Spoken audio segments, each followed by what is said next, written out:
The Startup Life is brought to you by Target. No matter if it's household items to make your home more aesthetically pleasing or a 65-inch TV to complete that man cave, Target is the go-to place for high-quality products at an affordable price.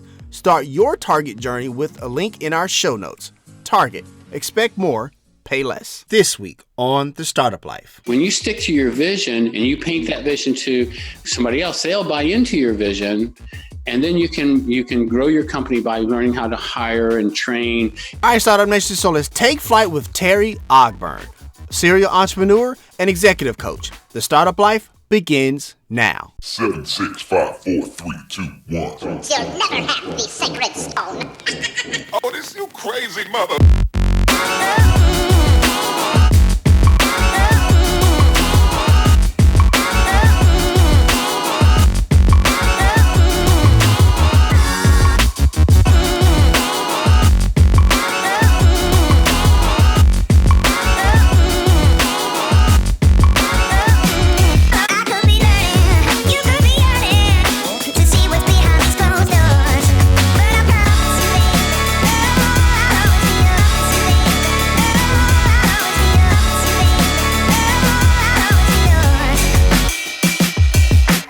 Hey Startup Nation, do you enjoy the Startup Life? Now you can let the world know with gear from the show. Choose from the Label Yourself, Make Your Own Luck, and Making Money t-shirts to tell your story of your path of entrepreneurship. Click the link in the show notes to purchase. All right, Startup Nation, so I hope you're ready to receive some value today. We got a big time guest in the building today. We got Terry Ogburn. What's going on, Big T? Hey, thank you, Dominic, for having me on your show. I've coming to know your show very well. Very good job you're doing. I appreciate that. Are you ready to pour some knowledge in the Startup Nation today? I really am. Let's do it. As always, Startup Nation, my name is Dominic Lawson. This is the Startup Life Podcast, and it is powered by the Binge Podcast Network. So first things first, Terry, let's get this thing started off right. Tell us about your path to entrepreneurship. Oh, actually, that's a good way to start. I actually started when I was probably a little tyke. I was probably about 10 or 12 years old. Okay. I wanted a bicycle, Dominic. And for all the audience, the Startup Nation, that we've all been there, want something, and so I went to my dad and we're a military family. Mm-hmm. Not a lot of money, a lot of love, Right. And so he said, well, how you plan on paying for it? And I said, well, I could get a paper route, because a couple of my buds in the neighborhood, they were a little older, but they had them. And he said, okay, so let's figure down what's your payment plan going to be?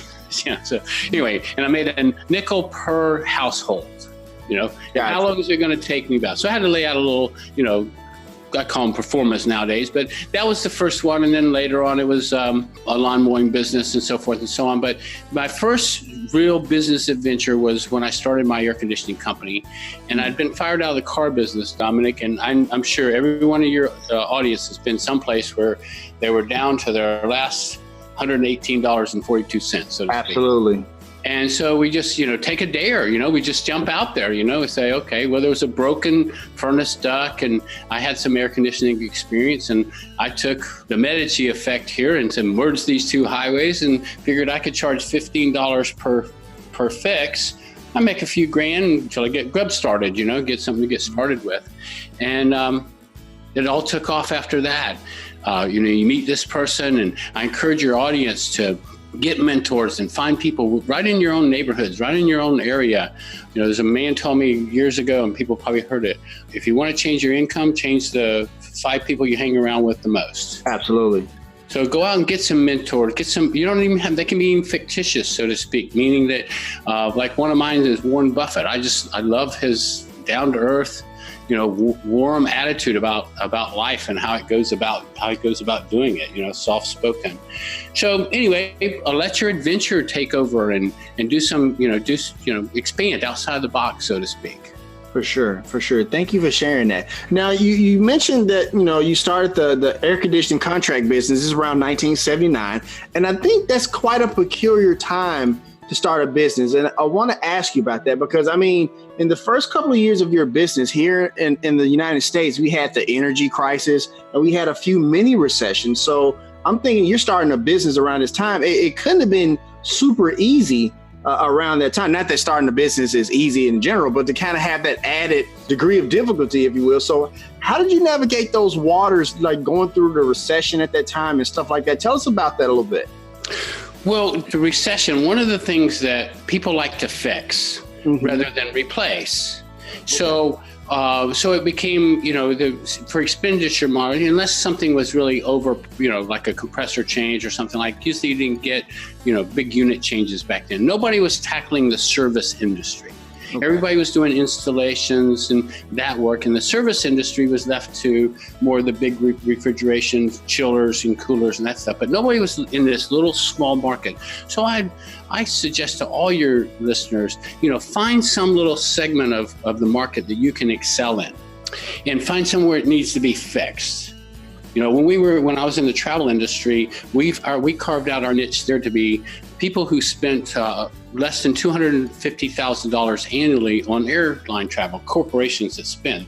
Well, that corporation spending money on travel is $1 trillion industry, Dominic. Mm-hmm. All you need is a little piece of it. You don't need all of it, just a little thing that makes you happy, So when we're looking at what need can we do, like in the air conditioning business, one of the things that was wrong in that industry, so to speak, and I think probably still is in a lot of service industries, is they let the technician dictate how they're going to run their business, so to speak. So in my case, I'd say, well, how long are you going to be on this job? I got to get better scheduling. My customers complain because we can't schedule good.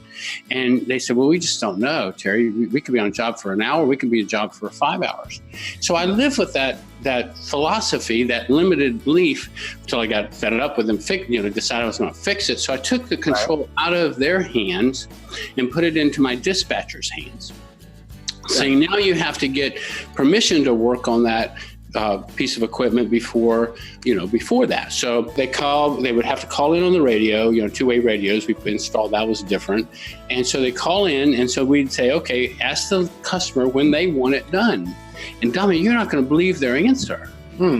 Their answer was, can you come back when? Wow. So we've been living in this fallacy of the technicians and being in charge, when all we had to do is listen to the customer, and the customer say, can you come back when my husband's here? Can you come back when my kids get back from school? Can you come back later this afternoon? And once we had that under control, then we could control the scheduling, got the scheduling under control. Our business grew like wildfire because of the referrals. Gotcha. Thank you for sharing that. And what I'm hearing from that answer, Terry, and Startup Nation, take heed to this. It's a very common sense approach to starting your business. And so even though with all of that going on around him, you just really took a common sense approach. And it seems like those things really didn't affect you that much. Exactly, because you study what other people do and you do it differently. Better. Another thing you have to think outside of the box. That's what businesses, good entrepreneurs do. They got something going. Well, I also chose the name of my company was Buccaneer after the Tampa Bay Buccaneers. Right. Thinking that I would get 6 months of advertising, while they were playing and, teams and all that, they would be, but guess what? I got a year's worth of advertising. All the times they were following Buccaneer, they just thought I was part of the team. Gotcha. I got to a point, I don't know if you remember much about the Bucs in their early year, but they were a very losing team. Right. And so I get phone calls and people call in and say, well, I hope you ain't like them Bucs. Gotcha. But I love stop that. Calling me. Right. I love that approach because it's almost like you're kind of not necessarily latching on, but you're using that connection to your advantage. And so I really hope you caught that, Startup Nation, that sometimes you can use like connections to your advantage in your business to kind of grow and scale. So I appreciate that. Yeah, we have my business plan. When I give this, I have a business development plan that's generic that we retrofit into your world. It takes a few minutes to do it. It's no big deal. But in there, it says there's some rules to the game. And the last rule of the game is if you can't think of a good game, borrow it. I'll give you guys a good little tip here. Okay. So I don't know how many of them out there send thank you cards or do that kind of stuff. Well, I built a whole business. My air conditioning business was built on sending thank you cards to everybody that did business with me. So nowadays, Hallmark took and spent literally thousands and thousands of dollars to teach us that we care the very best to send the very best. You would agree with me with that, right, Dominic? Absolutely. Okay, so when you send a thank you card, why don't you just go buy Hallmark? You've said so much in that little $3, $4 card because it's been impressed in us by Hallmark that you care the very best to send the very best. For sure. So that's just great brand, commingling your brand with theirs and saying you really care. And believe me, no customers, their ideas in this day and age is they don't care how much you know, they care more about how much you care about them. Got you. Thank you for sharing that. And I'm starting to see not just a common sense, but building those relationships seems very important, which leads me actually to my next question, which is why I think you got the accolades that we're going to talk about now. Because Startup Nation in 1983, Terry was a top 5 nominee for Businessman of the Year. And the following year, he won the 1984 Businessman of the Year for the entire state of Florida. So when we think about, building those relationships and the accolades that you've got from it, what does that accomplishment mean to you, Terry, when you're recognized like that? The one thing I learned about people, they love to be recognized. Me, you, everybody. Absolutely. We just love. In fact, when I was in my corporate world, I'd go into companies and I'd have to change them. Well, the first thing I'd want to do is change their titles. Give them a better title. Give them something that they can be proud of.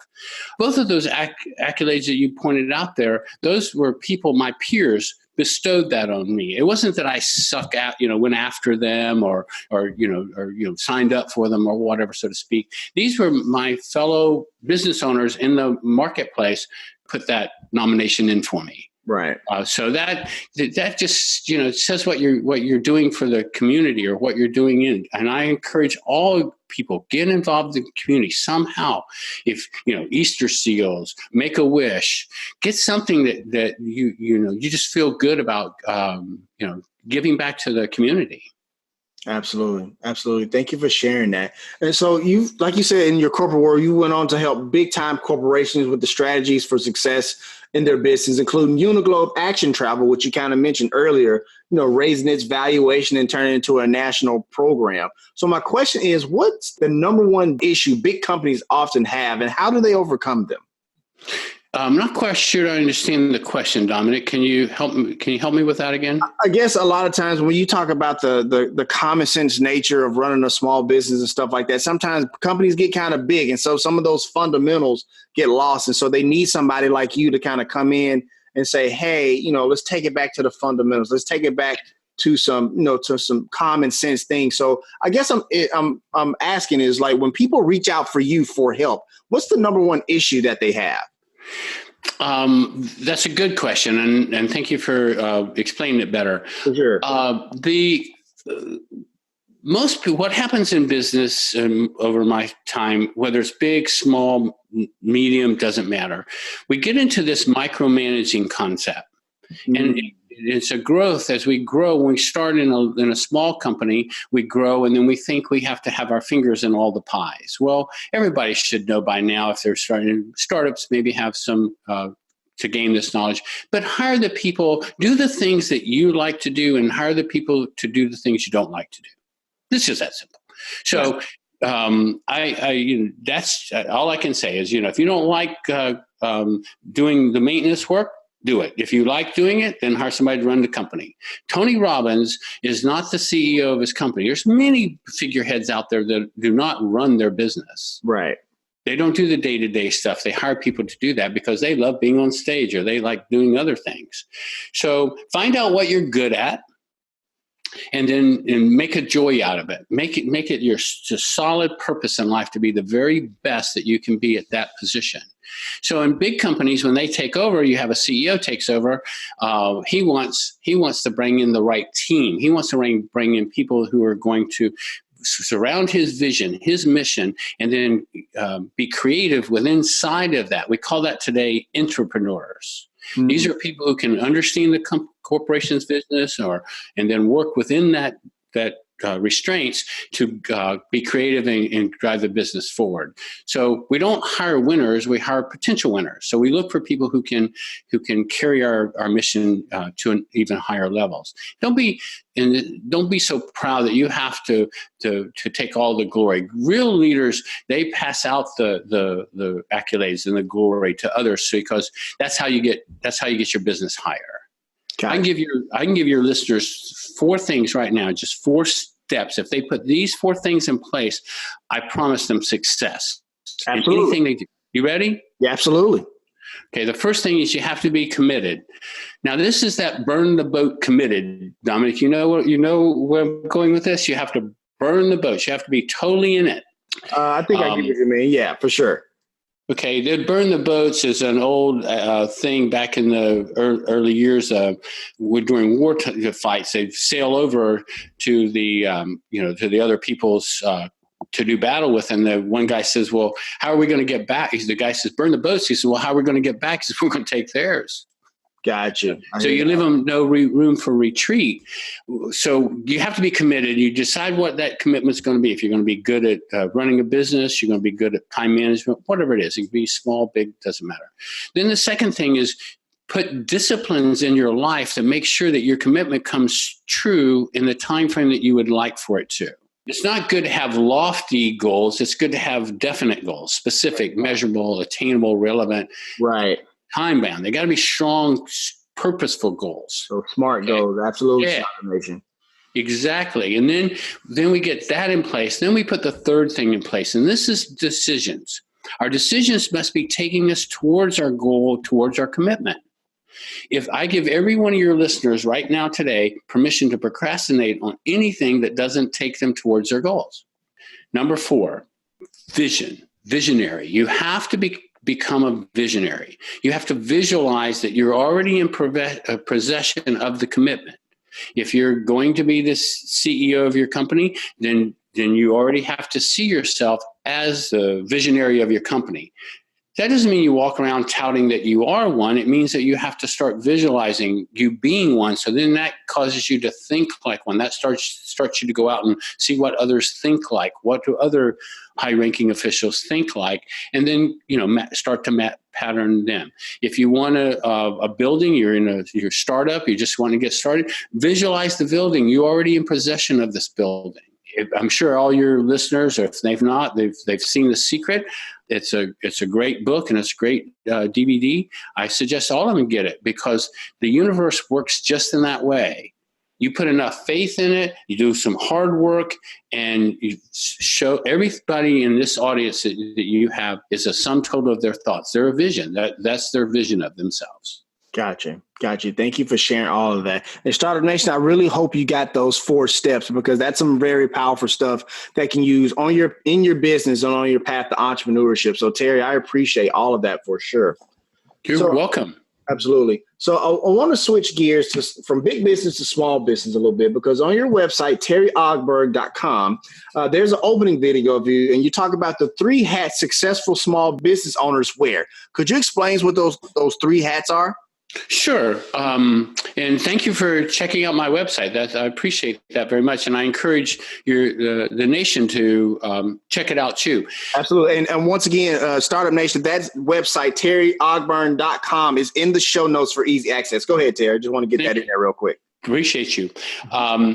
The buckets are visionary, or your entrepreneurial side of you, the visionary side of you. Mm-hmm. We all have that. We have this great idea where your startup people are coming up with these ideas and they get ready to start. They have the vision of opening and they made that vision come true.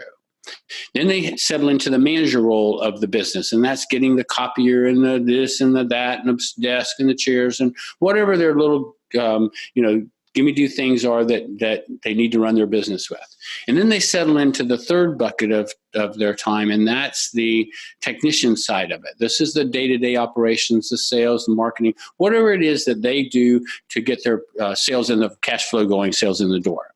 Mm. What happens is over time, there's so much gravitational pull in this technician area or this day-to-day operations area that you lose sight of your vision. And then once you lose sight of your vision, then it becomes a grind to do the day-to-day management of your duties. And you forget about expanding and adding computers and adding people and all the things that go along with acquiring a business that has 50 people or 10 or whatever number you wanted. When I was in the air conditioning business, I wanted to have the largest air conditioning service company in Hillsborough County. That was my goal. Mm-hmm. When I sold my business to my employees, and that's a pretty good sale, let me tell you. When you sell it to your employees, I sold it to my employees after 10 years with over 7,000 customers that had done business with me for 3 years or longer. That's how I evaluated it. Well, I got a lot more money for my business. Gotcha. When you stick to your vision and you paint that vision to somebody else, they'll buy into your vision. And then you can grow your company by learning how to hire and train. A lot of things in companies, like one of the things that we did that was different was I brought my team in at 7 o'clock every morning. So if you got any service contractors out there that just, my team came in at 7 in the morning. We trained from 7 to 7:45, and then we went out in the streets. Gotcha. And I love that part because it speaks to a constant level of professional development, and that we're always talking about, on the Startup Life podcast, powered by the Binge Podcast Network, we're always talking about sharpening that saw. So I love that piece where you talk about from, that 45-minute window of like doing some training and development. And it wasn't technical training because I expected them to know how to work on a piece of equipment. Right. What I wanted them to learn is how to handle customers and how to handle situations. Absolutely. That type of stuff, the stuff that nobody trained them in. Just one real quick thing. One of the things that we did that was different in the business was, I don't know if you've ever noticed, but when a serviceman comes to your house or something, where they take things apart, especially the air conditioner, they leave off screws. They don't put all the screws back. Well, because the technician knows it only needs these 3 screws to hold everything together. So that's all that other stuff is a waste of time to them. Okay. And they're on time mode. The homeowner doesn't know that, fair to say. Right. If there's been 10 screws in there, it's supposed to be 10 screws when you come home. Exactly. Right? Okay. So what I asked my team to do was put fresh screws in every screw hole. Take all the old ones out, take the rusty ones out, take all that stuff out, put fresh new screws in there, and then take a little bit of turtle wax and wax the unit. Now, when the customer comes around to see the work, as you know, when somebody's worked on your air conditioner or appliance or something, they're going to look at it. Right. I don't know why they're looking at it, but they're going to look at it. So little things like that separate you from your competition. And when you do that, then you start to not stand out as much as that you're outstanding. For sure. Not much so stand out, but more so outstanding. I love that. Thank you so much for sharing that. I want to ask you this because, you wrote a piece on LinkedIn a while back called The 7 Tips of Building Your Brand's Reputation Online, right? And you have many great points, but one that sticks out to me is being consistent. That's a point we really try to drive home to Startup Nation, Terry. So if you would, please, sir, back me up on here. Explain to us why consistency building a brand online is so important. The brain works like this, Dominic, and a good question, because this is a big, huge thing to get across to your nation. Mm-hmm. Branding must be consistent. Everybody understands that. Right. Well, here's how the brain works. We have to see something 27 times before we believe it. Did you know that? I did not know that. We have to, it takes 27 impressions for us to actually believe that the person that we're looking for is going to be there when we need them. So when building your brand, you want to make sure, I'll give you just a good story. This is about Sprint. I'm sure your listeners know about Sprint. Well, they were launching in the early 90s in Miami, and they wanted to dominate the Broward, Miami, Palm Beach counties. They wanted to dominate that little section of Florida. And so they decided that they wanted to be in the top 5 cell carriers there. And there were 7 cell carriers there before they came into the mix. They had no coverage. So what they did was they decided they were going to target the group 35 to 55-year-old people, cell phone, people that would own cell phones. Right. Then they decided that they were going to make sure that basically was 1 million people in that range age range in that group. So they decided that they were going to see that each person had 66 impressions. Now you think about that, 66 million impressions that they brought to the table. Now it took 90, they did this window of 90-day launch. When they launched their campaign, 90 days later, where do you think they set in the standings of those 8 carriers now? I imagine pretty high at that point. They were number 3. Mm-hmm. But look how much money they spent on brand awareness. Right. Okay. So it costs a lot of money to build a brand. So that's why we really want to make sure that when we set something in place, that it stays consistent. What happens is you go and you buy some advertising or whatever, and you think that you could buy it and you do it for 30 days and it's going to bring some business in, but it takes 90 to sometimes as much as 6 months to get a brand to kick in, or a person to get to start to benefit from that mass advertising, I call it. Now, I do have a better way for your listeners, if I could share that with you for a moment. Absolutely. Instead of going after it in a mass marketing concept, go at it as a direct marketing concept. And what I mean by that is focus on pocketed areas. So if you want to target all the Mercedes and Lexus owners, get that mailing list and focus on them. If you want to focus on beachfront and waterfront properties, if you're in the real estate business, then focus on that. Surgeons make a lot more money than general practitioners. Is that fair to say? That is fair to say. Okay, so why don't we just hone in our target? Now, once we do that, then we don't have to spend as much. I'll share just a little quick story with you. This is my company in Chicago. They're general contractors. The best year they ever had in their career was $8 million. And that's pretty good. That's a pretty good amount, wouldn't you say? Absolutely. Well, so we decided to put together a new business development department for his business. Now, the problem in Chicago is that the winter, much like in Florida with the summer, plays havoc on your work. Meaning that in the wintertime in Chicago, you don't get much work. In Florida, you don't get much heating. So right. There's not air conditioning used. So we needed inside work. So I flew up there. He flew me up there. So I drove around with him and we figured out these little pockets of areas. And these little pockets that we went after were these little strip centers, these little strip office things that have builds a suit, 30,000 square foot builds a suit.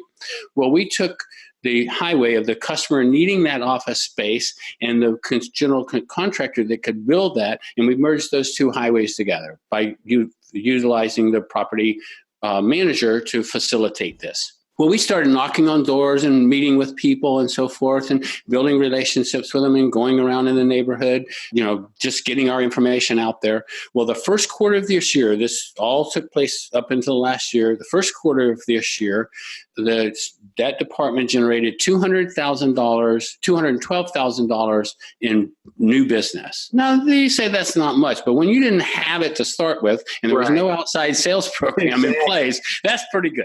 Absolutely. Absolutely. You're absolutely right. And then when we went into the second quarter of this year, and we're coming up, to the end of that, it was projected that $800,000 business would come in through that department. Now, that means that we are going to do, if the statistics hold true, and we're on course right now, that means that we'll do $1 million that these people never had. Plus, we put them in an environment where they can work inside and they're outside of their elements. Right. So that's what I mean. Coming up with little ideas that in direct marketing, well, that's all we did was start knocking on door. Is it labor intensive? Yes. Is it costly? No. It's just shoe leather. Absolutely. Absolutely. And I love all of this because Startup Nation, it really speaks to the entrepreneurial mindset and the problem solving mindset more specifically, because when you talk about, not necessarily the mass marketing, but that target focused marketing, you're able to build those relationships, like you said, on a deeper level. And that's more lucrative than just mass marketing, in my opinion, of course. So I love that you shared that with us. Yeah, and you can look this up online. I'll give your nation a website, followupsuccess.com. startupsuccess.com. And what you'll find there is statistics that show that 48% of the salespeople will make one touch, and that's it. 25% of the salespeople will make two touches.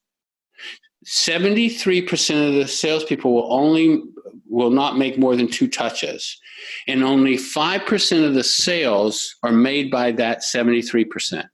Wow. However, if you scroll on down to that page, you'll see that 80% of the sales are made between the 5th and the 12th contact. So we have to take time to build rapport and trust with people, because I don't care. We're all salespeople. I don't care what business we're in. We got to get cash moving. So that means whether we hire them or we do them, we're sales. Well, understand that people do not trust salespeople. Right. And people don't buy anything from people that they don't know. So building that rapport, like you said, is super important. Exactly. And it's fun because, like with my guy there in Chicago, what we did was we come up with a candy dish, just a simple little candy dish with their little logo on it. Right. You drop it off, you go into the gatekeeper, you drop it off. Hey, listen, I'm the new area rep for, blah, blah, blah, blah. Just want to drop off this candy dish and stop by from time to time. And by the way, who is the property manager? You traded a candy dish for a card. Now, how much did I pay for that lead? Not a whole lot. Not a whole lot at all. A couple of dollars, right? A couple of dollars for that candy dish. That's it. And then I get to come by every week or every 2 weeks or every whatever time and fill it. Right. Exactly. And even the candy itself is not really a whole lot. So you're absolutely right. Thank you for sharing all of that. Startup Nation, this is a very content heavy episode, especially as far as like ideas and strategies that will definitely work in, honestly, whatever business or industry or space that you're in. These are very tangible ideas that you can use. So, Terry, I appreciate all of this content, man, for sure. Well, I appreciate you, Dominic. Thank you, too, for allowing me to share it. And like I said earlier, that's what I like doing, is just helping others get, to what they want. Absolutely. Quick question before we go to break. What did you learn from the worst boss, teacher, or mentor you've ever had? Wow. I have one boss that hired me 5 times in my corporate career. Every time he would go get a job, he'd get me with him. I'll come if you bring Terry with me. But the thing, and I love working with a guy because he was my worst nightmare, but at the same time, I learned so much. And the thing was, he was a saboteur. He would go in and he would see where we were going, and he'd blow up the tracks down the trail just to see if I could fix them. So that posed its own little, situations, kept me, on my toes, so to speak. But I'd have to say the worst guy and that I ever worked with was the president down in Miami for X International. And this guy had it in for me, Dominic, from the day he met me. I don't know why, but man, in 2 weeks, he had me ready to turn in my resignation. And I did. And so the chairman who had hired me, he pulled me off the side. He says, I thought you wanted to work for me. And I said, I do, but I don't want to work for him. And right. So within, I'd say about 3 hours, I was set aside and I was working directly with the chairman, and I didn't have to work with the president ever again. And but still, you can imagine that the energy that was in that office, because I had like an energy of Teflon. And again, this was a long period of time. And at one point in this relationship that we were going through, this president and I was actually coming into work at 4:00 in the morning because I refused to be outworked by anybody. Gotcha. My boss the chairman called up one morning, like 5:00 in the morning, because I knew you'd be there. So you just got, sometimes you just have to, you got to outwork them. If they're getting in your hair, you just got to outwork them. I hear that. Sometimes you just got to outwork them. So we're going to go ahead and take a quick break. How you like being on the Startup Life so far, Terry? Man, I love it. Your energy is amazing. I'd have to say this has been one of the best energy shows that I've been on, Dominic. Awesome. Congratulations. Oh, thank you so much. That means so much. All right, Startup Nation. So I hope you're getting great value from Terry's content, but we got to pay a few bills. Once again, my name is Dominic Lawson. This is the Startup Life Podcast, and it is powered by the Binge Podcast Network.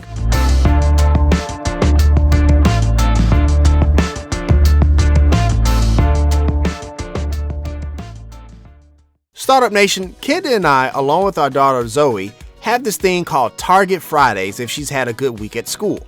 We stopped by the snack bar for popcorn and mermaid ices. Startup Nation, don't judge me until you've tried them. Those ices are really good. Anyways, we then head over to the toy section so my daughter can add to her LOL doll collection. My daughter is a pretty good student, so you can imagine that we have spent a small fortune on LOL dolls. However, I can take solace in the fact that Target makes it affordable to buy those LOL dolls and anything else we need as a family. That's because Target believes you deserve quality at an affordable price. And when you're entrepreneurs like us, that's extremely important. But great deals and quality products are not exclusive to the brick and mortar version of the retail store. Target.com has even more exclusive deals that you can appreciate. And when you spend over $35, shipping is free. And I know we all love free shipping. We love to purchase the amazing kids clothes for Zoe from the exclusive to Target Cat and Jack line when we go online. So the next time you listen to the show and you are reminded that you need something for your home, start your Target journey with the link in our show notes, where you can expect more and pay less. All right, Startup Nation, so let's continue. So, Terry, if you would please, sir, tell us a little bit about Ogburn Business Solutions and the work you do there. I started this company, Dominic, 13 years ago. I was in the corporate arena doing turnaround corporation for Century 21. Okay. Basically, if your audience knows, you go in and you really have to disrupt the whole organization. You know, that's what your goal is. But you got to get it back on track. So that's what I was doing. And downturn in real estate, you know, we all went through that where the bottom fell out of it. So I thought at that time, I pay attention a lot to Warren Buffett and what he does. And he was saying at that time, there's times that we should be greedy and there should be times that we should be conservative, so to hold back, you know. And this was one of the times that we need to be more in, I don't mean greed from the standpoint, but be out there. Now, but when the downturn is, get out there, don't lick your wounds, get out there and do something. Absolutely. So that was the attitude I took. I said, well, if anything is going to happen in this world, it's going to be the small business. So let me take my knowledge on the road here, and let me go out there and see if I can't get some small companies to get them turned around. Well, 13 years later, here I am. I've got numerous success stories. I don't know if you've heard of Marine Max. They're the largest boat company in America. Okay. That's one that's one of my accounts, but that isn't to say that I don't have this little PR company in San Francisco with a virtual assistant and one lady. Gotcha. Okay? My system works in a big company or works in a small company. It doesn't matter about that. It's the basic is if you decide that you want to take your business to the next level. Because every one of us out there have this glass ceiling, and what we have trouble through is punching through that glass ceiling. So that's my tagline. If you remember on my website, it says, bridge the gap between dreams and reality. Absolutely. We all have this dream, and we have the reality, and we don't know how to punch through that glass ceiling. That's what I bring to the table. That's what Ogburn Business Solutions does. We figure out what it takes to get you from point A to point B, and we'll work backwards. Gotcha. Thank you for sharing that. And once again, Startup Nation, that website is there in the show notes for easy access if you feel like you can benefit from what Terry does and his great work. Now, Terry, I also see that you do public speaking engagements, and that's part of the services and stuff that you provide as well. But I know we have a lot in Startup Nation to where public speaking is not quite comfortable for them. So what advice would you give them when it comes to public speaking, Terry? That's an interesting topic as well, Dominic. I was a salesperson and grew up as a salesperson. When I got recruited to Miami, they didn't want me for sales. And you can imagine me. I thought I was the number one in the company. I was this, that, and the other. And I thought I was be recruited for that. They said, oh, no, we want to train. And I go, no, that's not me at all. And they go, no, don't worry. We're going to send you to the Train the Trainer program. Now, I suggest anybody that wants to go and get into the public speaking world, get involved with Train the Trainer programs. Now, there's just companies out there that teach you to speak from stage. That's okay. I'm not saying that's good or bad, but I can tell you where you get your good lessons from is when you go to learn how to become a trainer, because a trainer has to connect with every member in his audience. And then when you learn, that takes the scariness away about being on stage, because it's now you just got to figure out how to connect with your audience. Well, one of the ways that I do it is I get there before the people and I kind of greet them when they're coming in to sit down and kind of mingle with them, kind of network them with them a little bit before I ever go up on stage. Mm-hmm. So your audience, take that away, get there a little early, mingle with the people, get to know them. And then when you're on stage, you can call out their name. Oh, I was talking to Ron just before just before I got up here, and he had an interesting comment. And now that makes Ron feel good, right? Because you called him out of all these people. But I also have to tell you that the number one fear is public speaking. Absolutely. You know what the number two fear is? What's that? Dying. Yeah, I was just about to say some people fear public speaking more than dying. I've actually heard that before. And Jerry Seinfeld says the worst thing to be is somebody to speak at a funeral. And I tell you, that has got to be the worst position that you ever have to be in, is try to be a speaker at a funeral. Right. For sure.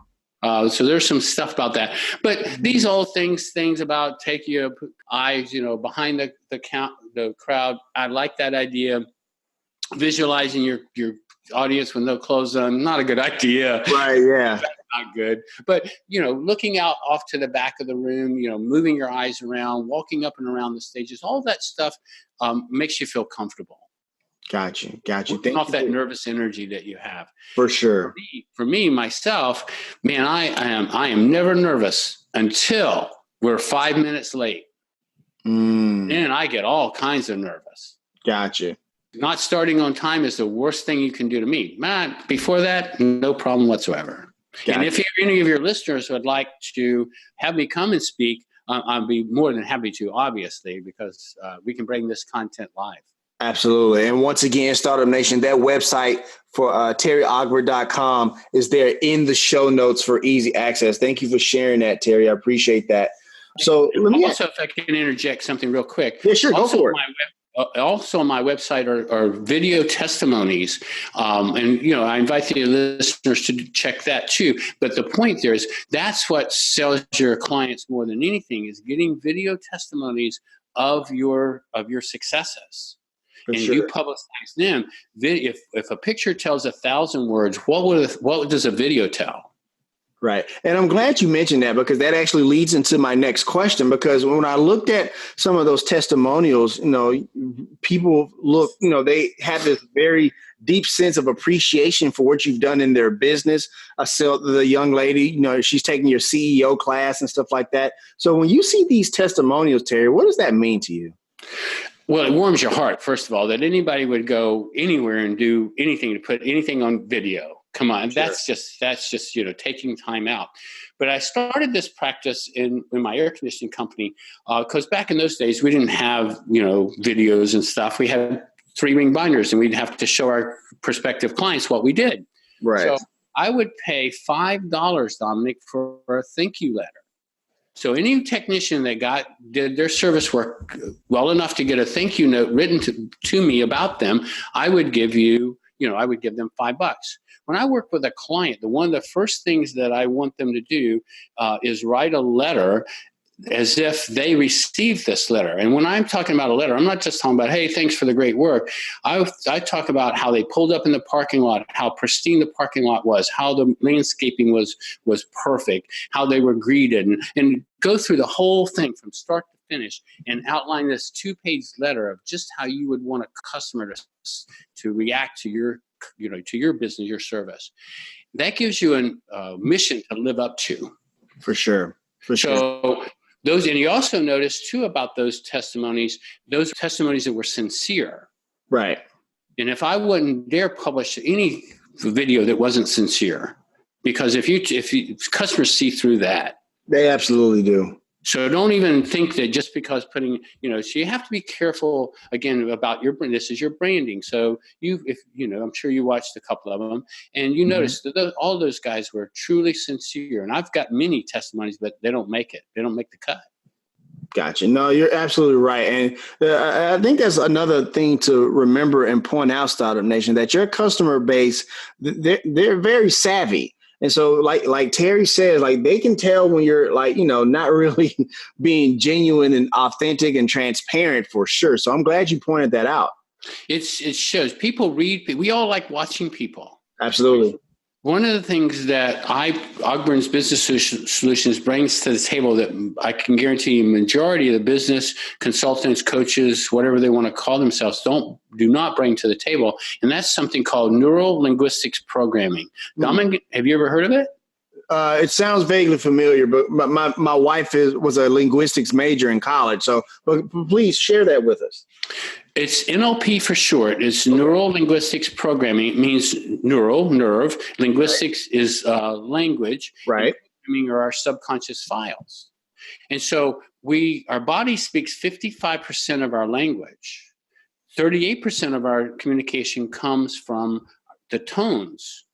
Only 7% of our communication comes from the words we choose. So when we're reading people, we're watching people, we're trying to figure out what's going on with them. And most of the time, the uncontrollable body language will dictate what's going on. Now, we can control our body language, and we don't have to give away these telltale signs as you see in poker and all this stuff. We don't have to do that, but we have to train our body not to do that. So, like our eye movement, our eyes move in 1 of 6. Every time you ask me a question, my eyes are moving into 1 of 6 quadrants constantly because I'm researching in my brain where that information is stored. Gotcha. Well, that's why it's so important to look your customer in the eye. And if you're focused on looking him in the eye, your eyes can't be moving. That's true. That's very true. Okay, so. And then I believe in question-based selling rather than anything else. And this isn't taught a lot either. And you get the customer to think about buying your product rather than you selling it to them. That's an interesting perspective. Wouldn't you agree? No, I would absolutely agree because, we always have been taught one way. And so that brings it, to a different type of mindset because when we talk about selling a lot of times, it can be a very scary kind of thing. People don't like hearing the word no and stuff like that. So that's interesting. Well, and I'll share this with you real quick about NLP. Sure. One of the things that we go for is yes. You would agree from the sales aspect or a relationship concept. We want yes, whatever it is, right? Well, did you know that there are 3 yeses? I did not know that. There's a yes that you agree with me. Okay. There's a yes that to shut me up. Fair enough. And there's a yes that you'd like to buy. Okay. But if I give you any one of those yeses, you really don't know which one I am giving you. You take away what you want to think that yes meant. Right. We've all dealt with salespeople that came back. Yeah, I just sold a big deal. Where's the paperwork? Well, I didn't sign it, but he told me he was going to buy. Well, we'll see that when it comes in, right? Gotcha. Right. So I suggest that people go for no. Don't go for yes, go for no. So let's role play this for a moment. Dominic, is there any reason why you and I couldn't get together for lunch next week? There's no reason. No. Okay. I got a yes, didn't I? Yeah, I did. You did. I didn't. It wasn't hard. It wasn't difficult. I just changed it around. Is there any reason why you and I can go to lunch? You said no. Okay. So that's great. So then we have to do is settle on the time. Fair to say. Right. Fair enough. Now what happens if you said yes? So let's role play it that way. So, Dominic, is there any reason why you and I can't get together for lunch next week? Yeah, sure. So that you're telling me you have a commitment. So you would say, yes, there is, Terry. I have a commitment on that time. So, right. Right. Oh, so then I would come back and say, so sometime next week would be okay with you then? Yes. We see, because when you said yes the first time, you said to me, what I heard you say was, I want to have lunch with you. I just can't do it next week. Right. That's what I heard you say. Right. Exactly. I'm moving forward for the next appointment. I'm not, and that person may have been trying to soft sell me, but I jumped right back in. Okay, well, I put pen to paper and say, okay, what time next week would be good? Gotcha. Now, if he's going to blow me off, I never have to worry about it. Right. And just move on to the next guy. For sure. For sure. Thank you for sharing that. I appreciate all of that. And Startup Nation, I really hope you caught that, understanding the 3 types of yeses. We're all learning something here today on the Startup Life, powered by the Binge Podcast Network. So, Terry, I want to kind of shift gears a little bit, if I will. I want to kind of get your take on something. Okay. So, look, you've seen, some of the stuff like we talked about earlier when you started your business, like the energy crisis and recessions. And then, you've seen also in business where, you know, we had the internet boom in the 90s. We've seen the tech bubble burst in the early 2000s, and even the Great Recession back in 2008. So you've seen quite the evolution in not only the American economy, but also the way business is conducted in America as well. So I guess I want to get your take on the state of doing business here in America, in your opinion. We have the greatest opportunity here in the United States to do business. And, you know, I was on a call yesterday morning in Singapore. Mm-hmm. One of my clients traveled to Singapore. We're on a GoToMeeting call there. I mean, we this technology is here, you know, GoToMeeting, you know, we're on, I forget what we're on now. Zoom. We're on Zoom right now. Yeah. Right. So, this is great stuff that we have to do. One thing I will point out to your listeners is that we have to be able to change, because remember, I went in business 13 years ago. Guess what wasn't really up and coming, or would be up and coming at that time?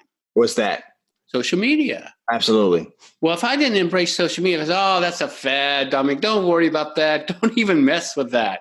Right. Why did you and I connect? Through Facebook. Absolutely. Through Facebook. Absolutely. And, you know, and I'm restating what you and I have been trying to get together for a while, but we got together on social media. But if I would have told you in 2006 or 7 not to worry about that, I wouldn't be in business today.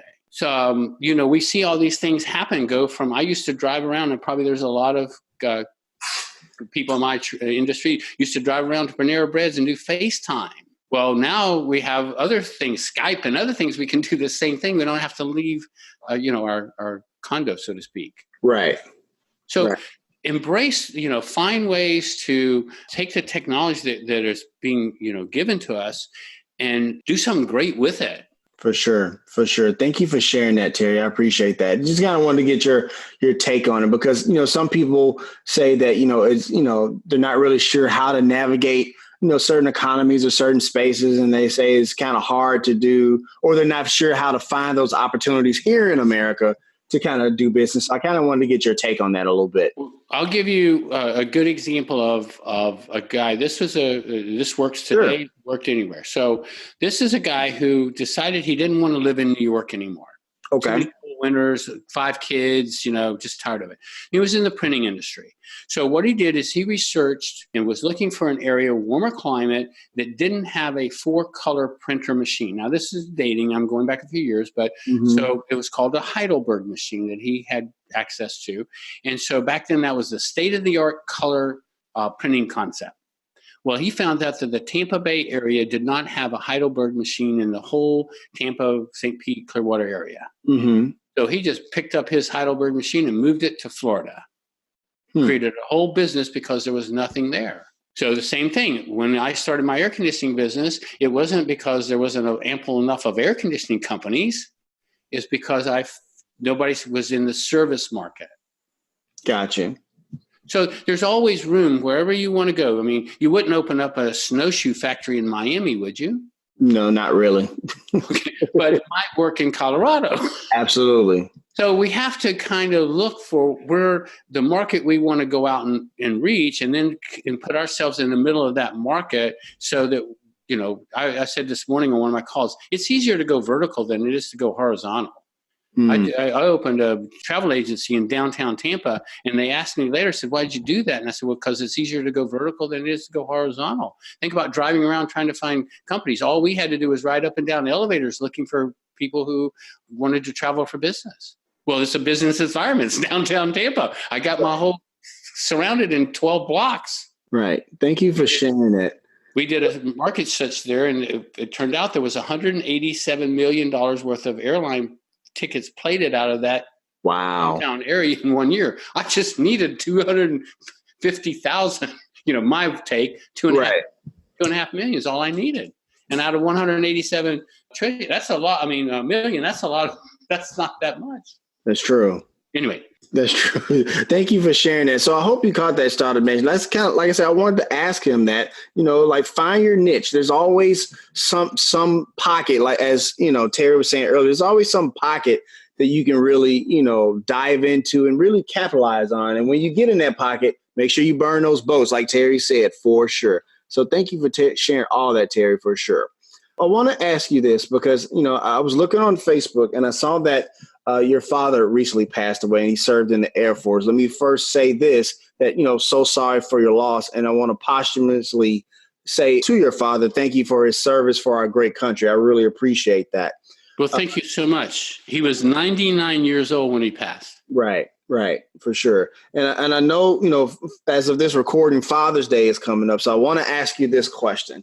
What's the number one lesson that your father taught you that you still hold on to this day that you use in your life and in your business?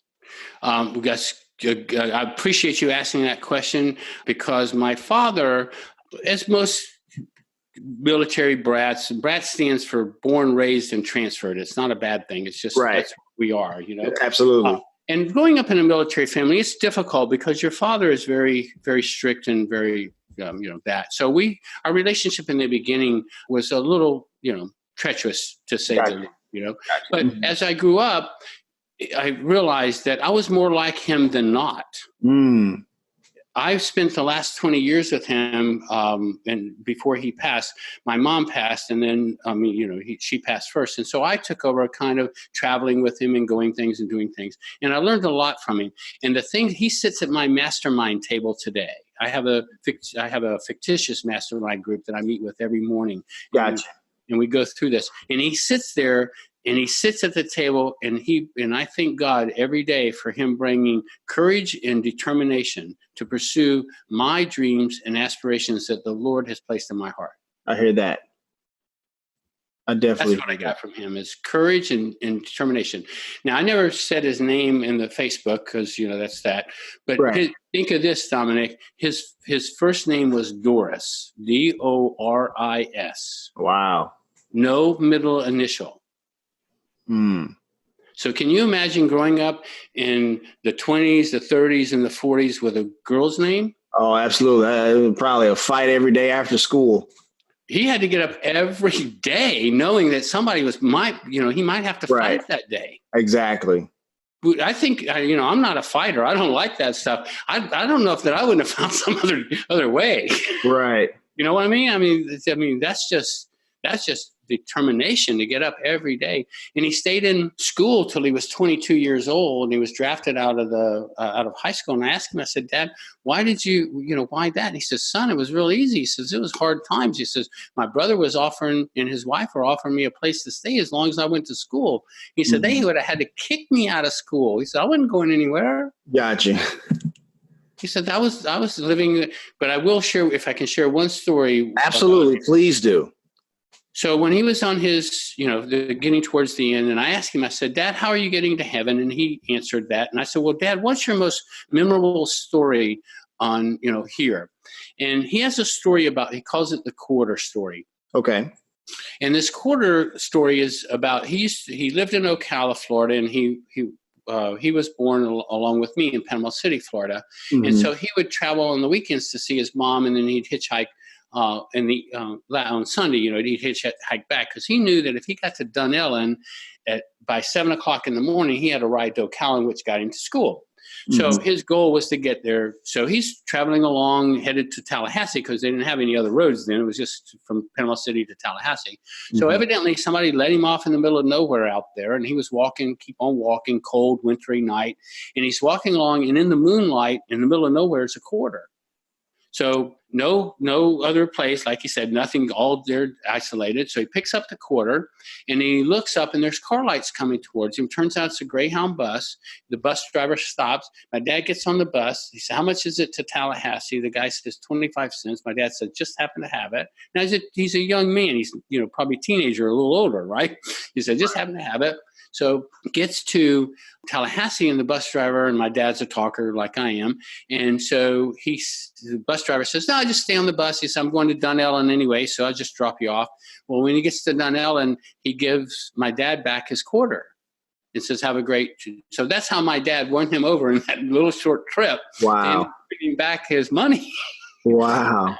And back then you could get a full breakfast I said, Dad, the quarter he has son, he said, that quarter, that was 5 breakfasts. He said, I get a breakfast for 5 cents. That was 5 breakfasts for me. Right. So, they had, that he carried, when you'd die laughing. He walked around with quarters in his pocket. Mm-hmm. We go to these restaurants, and you know how the people will open the door for you, when you're going into these restaurants, Right. And quarters. If you go in the door, and look at me, what's this? And I go, it's a deep story, but it's all for luck. It's just for luck, Absolutely. He would pass out these quarters for luck. Absolutely. No, that's awesome. And I can see why, he would pass out those quarters. No, I totally get it. Thank you for sharing that story, Terry. I appreciate it. You bet. For sure. Let me ask you this. I believe all entrepreneurs have a superpower. What's yours and why? Mine is intuitiveness. Okay. Somebody shared with me years ago that I have a discerning spirit. And I always thought that I was weird. And people used to say, Terry, you're weird. And my friends and people thought, oh, man, you think. So I looked up weird one day. Do you know what the definition of weird? What is the definition of weird? Fantastic, cosmic, out of this world. So when you think about it, they were giving me a compliment. I hear that. I thought, Dominic, I was seriously, I really mean this. I thought I was an alien for many years of my life because I just didn't think like other people. Oh, I know that feeling very well, Terry. Right? So, right? Like, that just doesn't, why you guys been doing it that way? That doesn't make any sense. Let's do it this way type thing. You get me. So that's important to me. So. Got you. Thank you for sharing that. And before we get into the last question, Terry, I just want to say thank you so much for coming on the Startup Life podcast, powered by the Binge Podcast Network. You've given us amazing and immense value from, not just starting a company, but also how to sustain it and building those relationships, building that rapport, really capitalizing on those niches, and also sharing with us a very cool story about your dad in the quarter. I really appreciate that. But at this time, I actually want to turn the microphone over to you because, look, there's an entrepreneur out there in Startup Nation that they're on the ropes, man. They're getting ready to quit their business or they're afraid to start. Terry, if you would, please, sir, give them some words of motivation today. Okay, well, thank you so much. First thing is, winners never quit and quitters never win. That dates back to Vince Lombardi and even before him. If any of your listeners have ever read the book Think and Grow Rich, it talks about a guy by the name of Darby who went out and was in search of gold. And so he found this little gold thing and he went back and got some investors, went back east, got some investors, come back and he launched this excavating company for gold. And the vein went dry. So he broke and, desponded, all that. He was all out of sorts. So he called up a salvage company, and the salvage company came out and bought all of his equipment, and, he went back east. And so the salvage company, guess who they hired? Who was that? They hired a geologist. Mm. And that geologist realized that they had stopped 3 feet from gold. Mm. So the lesson there is it's always toughest, it's always darkest before dawn. So what I do when I see tough times coming at me, or you feel like all these little gremlins are on there trying to hold you back. I used to say it was a snowball chasing me, people were pushing me down. But what I learned from it was to just put my head down and just push harder. Just push harder. And when you push harder, what happens is you break through. And when you break through, it's like the space shuttle breaking through the Earth's atmosphere. It becomes very easy to navigate. But you got to have that determination to not give up on your dream. Got you. Thank you for sharing that. Thank you for sharing all of that. And that's going to conclude our session on the Startup Life today. Did you enjoy being on the show, Terry?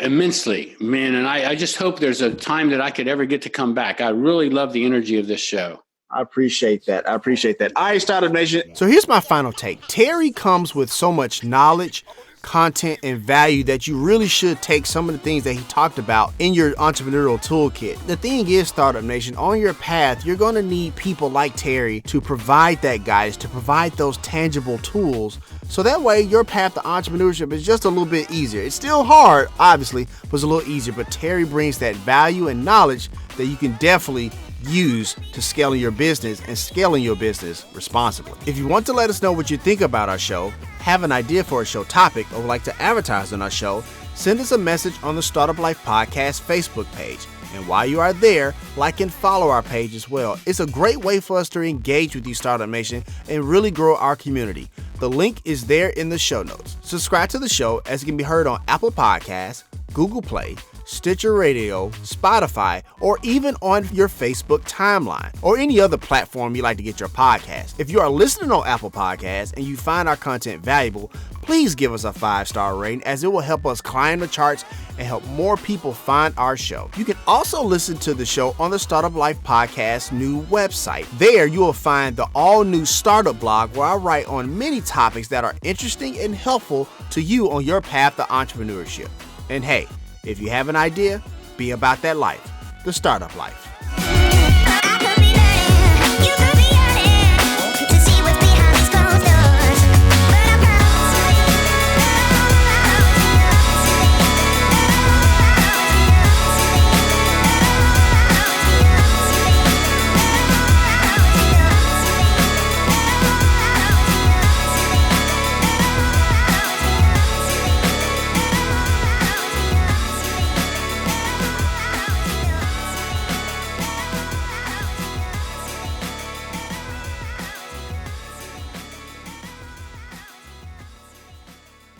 What up, Startup Nation? I bet you hanging around for that extra content. Well, it's a good thing you hanging out for the extra content because there's a big guest coming on the show. Take a listen. I mean, everybody makes mistakes in life. There's no one that's perfect. It's just, what do you do after that mistake? If you watch a game on a Saturday or Sunday and you watch a quarterback make a mistake, I love the guy that has thrown a couple interceptions, but he just comes right back out and rips one down the seam like he never threw an interception. And so same in business, especially, a startup and an entrepreneur in the tech field, you get told no a ton. That Startup Nation is Jake the Snake Plummer, former NFL QB and co-founder of Heidlas Sports. So if you want to get that content as soon as it's available, go ahead and subscribe to the Startup Life Podcast right now on any of your major podcast platforms. So that way, when Jake's episode is available, it'll be right there waiting for you.